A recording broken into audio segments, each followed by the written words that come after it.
Component installation.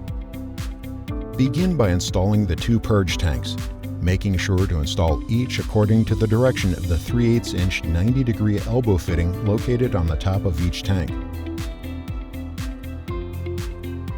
Note: while plumbing installation is covered in the next section of this procedure, it may be easier to first attach the 3/8" black tubing to each purge tank before installing them. Install the purge tank using a 3/8" 16 by 1 inch bolt with never seize applied and washer at each riv nut location. Tighten each bolt with a wrench and then torque to 16 to 18 pound-feet. Repeat this procedure for the second purge tank. Next, install the concept assembly. Install a 3/8" 16 by 1 inch bolt with never seize applied and washer at each riv nut location through the concept mounting bracket as seen here.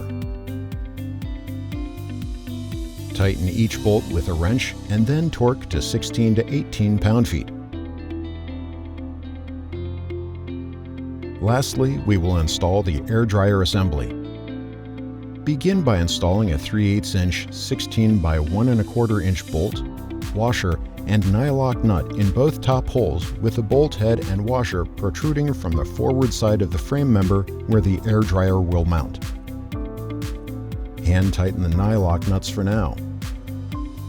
Hang the air dryer assembly from the two bolts, ensuring that each washer remains on the outside of the air dryer bracket next to each bolt head as seen here. Next, install a 3/8" 16 by 1 1/4 inch bolt, washer, and nylock nut in both lower air dryer mounting bracket holes and through the frame member. Tighten all 4 bolts with a wrench and then torque to 45 to 50 pound-feet.